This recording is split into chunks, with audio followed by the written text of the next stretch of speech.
Here is your evening mobility routine. Starting with one knee down and one knee up, you're going to send that back knee back a little bit further and drive the hips toward the floor, keeping the hands on the floor near your front foot. Take your time, breathing in through the nose, out through the mouth, and nudging into this end range.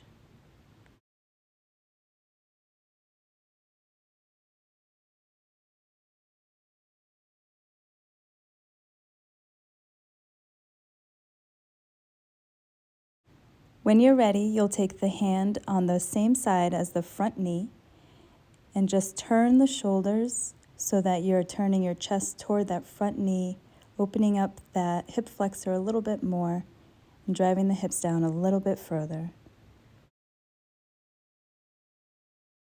From here, we'll work into the groin a little bit deeper so the hand comes down to the floor. You'll lift that back foot and windshield wiper it about 90 degrees, and then you'll lean back into that back leg and then forward into the front groin, and just sort of investigating and searching where you might need the deepest stretch, continuously moving and breathing through the nose, exhaling through the mouth.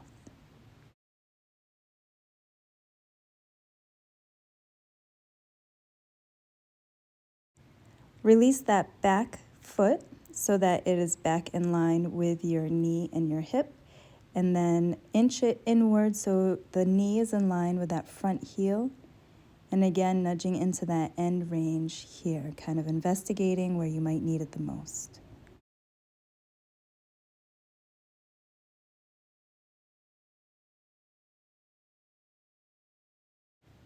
Keeping that back knee where it is, you're going to move that inside hand outside of the foot, and then turn your foot onto its edge, and then driving that knee, that front bent knee, toward the floor, and diving into that hip. So you should feel it on the outside of the hip a little bit more. And again, driving into that end range, searching for where you might need it the most.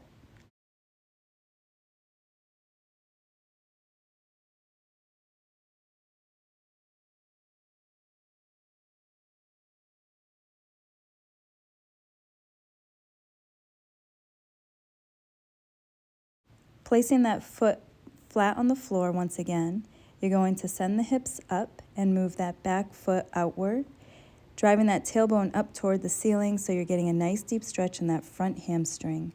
Taking your time, taking deep breaths, and again, nudging into that end range. Sometimes it helps to hold the foot in the front and just sort of pull the tailbone away from that heel.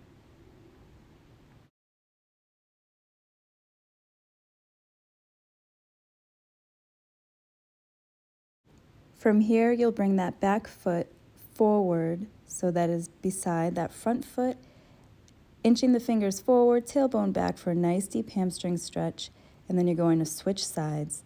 So the other leg goes back, bring it back nice and far so that you could drive that hip down to the floor. The hands are in line with that front foot, and you are driving into those hip flexors.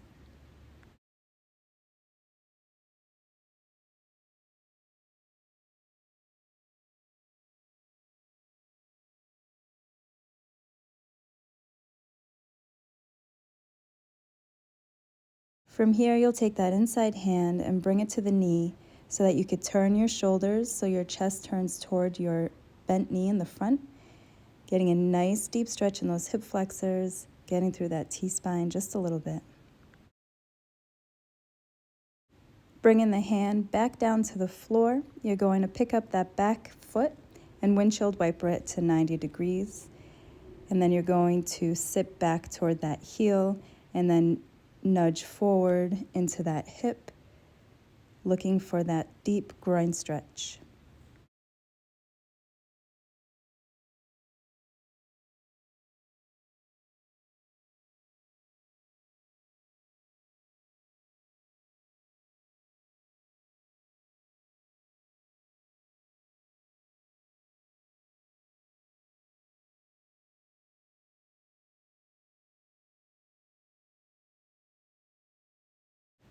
When you're ready, you'll return that foot so it's in line with your knee and hip, and then you'll inch that back knee in line with that front heel, and again nudging into that end range searching for the deepest stretch, breathing deeply through the nose, exhaling through the mouth.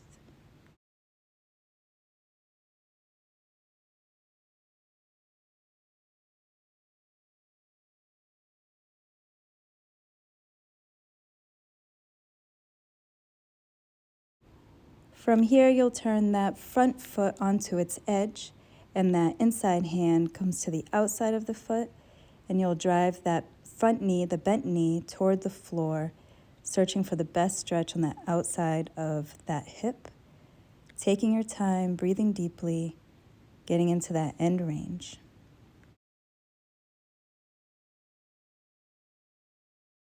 Turning that front foot back so that it is flat on the floor, sending the hips up toward the ceiling and moving that back foot outward. You're going to send the tailbone up while holding that front foot and nudging into the end range of that hamstring stretch. Think about pulling the tailbone away from that heel.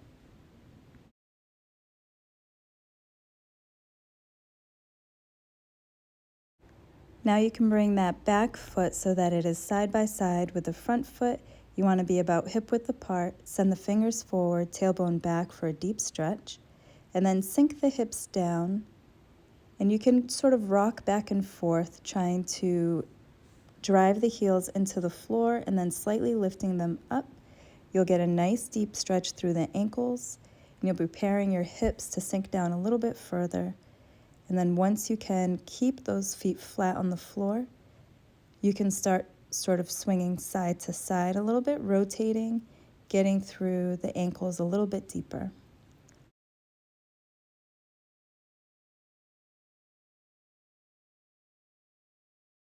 Once you feel like you can support yourself in this position with your feet flat, you're going to drive your elbows into the inside of the knees and push the knees apart, keeping that spine nice and straight and just breathing into this stretch.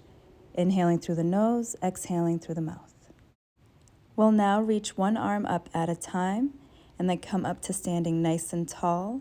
Deep inhale and then exhale as you fold, and then dropping the hips nice and low back into that deep squat, pushing the knees apart and raising the arms one at a time, lifting with the arms, shoulders tall.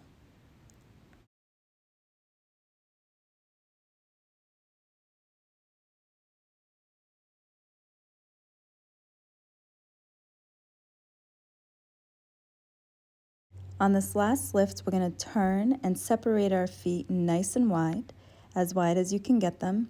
Toes are facing forward. You're going to take your time, folding forward into a nice deep stretch, breathing in through the nose, exhaling through the mouth.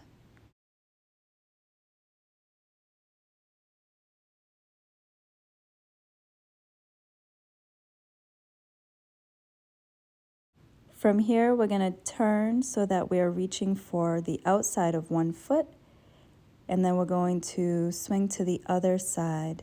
And you want to make sure, again, that you're pulling your tailbone away from the heel. You should feel a stretch in your side body and the side of your shin.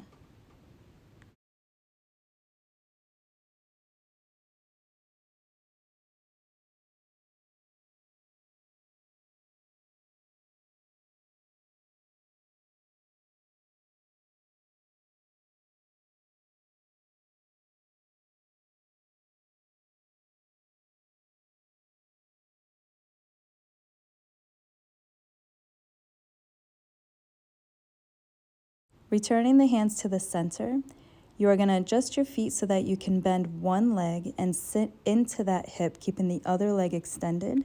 So your feet should technically be about one leg length apart. You're going to keep that extended leg nice and straight, feeling a nice deep stretch in that inner thigh. You should also feel a deep stretch in the hip of the bent leg, but you've already warmed that up. So just sink into that feeling, get that end range going. Taking deep breaths through the nose, exhaling through the mouth. Make sure to keep that bent knee outside of that foot, so use your arms and your shoulders to nudge that knee outward, and only sink your hips as low as you can keep your foot flat on the floor. Shifting to the other side, you want to push the floor away with that bent leg, and then take your time and readjust your feet, sinking into that other leg, nice and deep, sort of rocking back and forth, getting those ankles to cooperate. Feeling that stretch in the inner thigh and nudging that knee outward past the foot.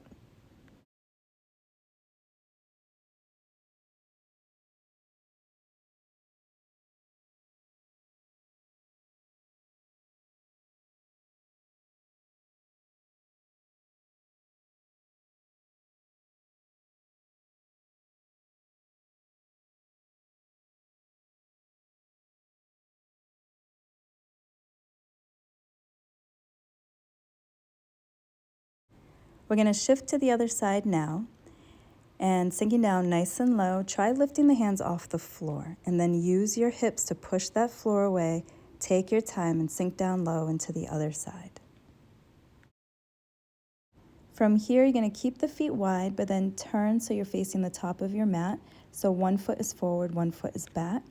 Sinking down deep into the hips here, you're going to go from a deep hip stretch at the bottom to a hamstring stretch at the top.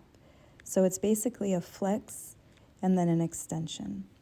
So you're going to work through the hamstring, work through the hips. Wherever you feel like you need it most, spend a little extra time there. Switching to the other side, keeping the feet wide, sinking down low, and then sending the hips up nice and high.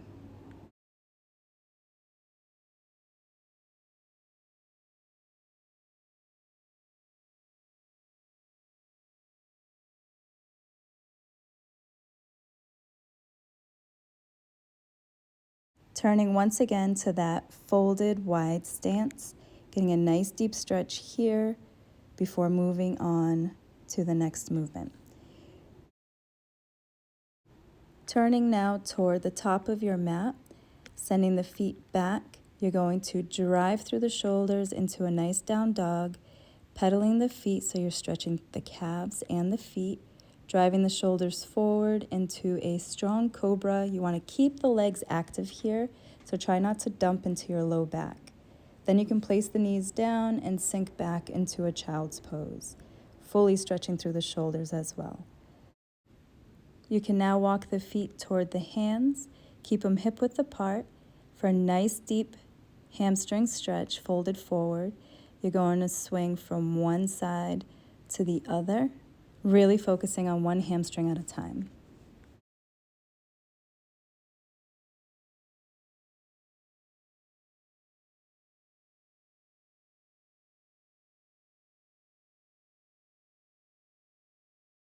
From here, you'll walk your feet back so that you are back into that down dog, and then shifting forward into that strong cobra. Legs are active, and then you're going to sink back into child's pose. With the hands shoulder width apart, you'll take your right hand and place it over your left, driving into that right shoulder. And then you're going to return the hand to the shoulder width distance and switch. So the left is over the right, and you're driving into that shoulder.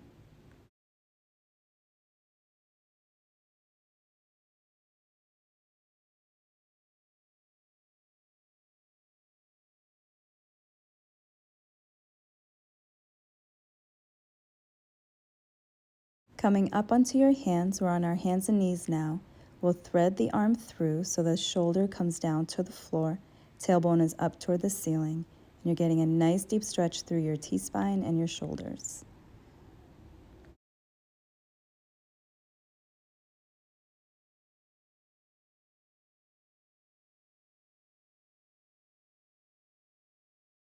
Switching sides, you'll come back up onto your hands, take the other arm and thread it through, resting that shoulder onto the floor, taking nice deep breaths into your rib cage.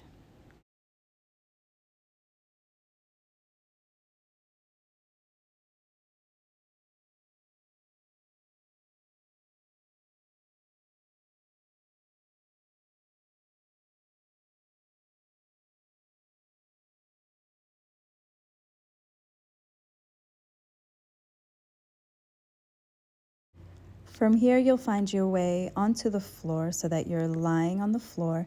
You're going to turn to your side and pull the knees up nice and high so you're in a fetal position. Bottom hand is holding onto the top knee, And as you exhale, you're going to open your arm out, turning the shoulder toward the floor, making sure that the knees stay stacked and you're breathing into that rib cage.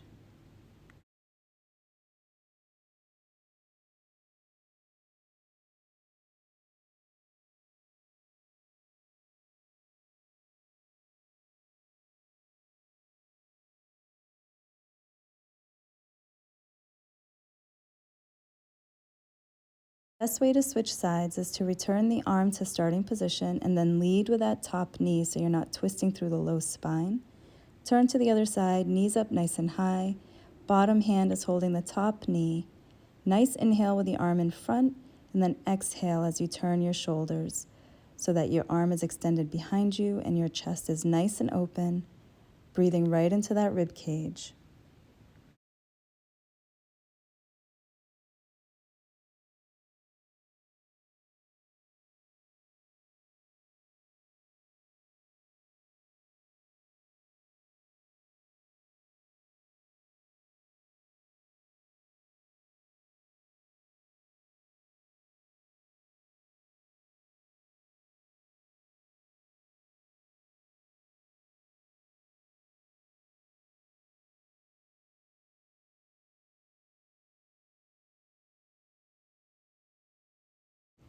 From here, you'll work your way onto your back and we'll do a figure four. So you're going to take your left foot and cross it over your right knee nice and wide, and then pull everything in toward your chest, keeping your left foot flexed to protect the knee a little bit. And then you can rock side to side, searching for where you need it the most, as well as driving the knees in toward the chest a little bit more, making sure to keep the back nice and flat the whole time.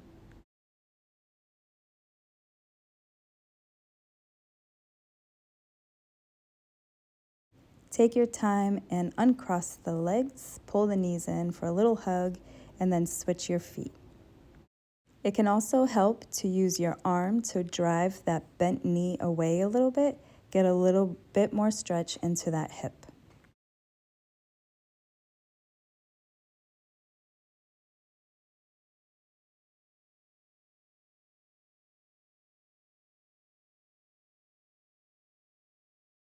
Releasing the figure four, you'll pull both knees into the chest, then hang on to one knee and you'll extend one leg out nice and long. Be deliberate here, pulling the feet as far away from each other as possible.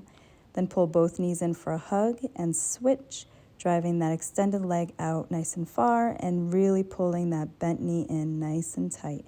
And just keep alternating here, following your breath.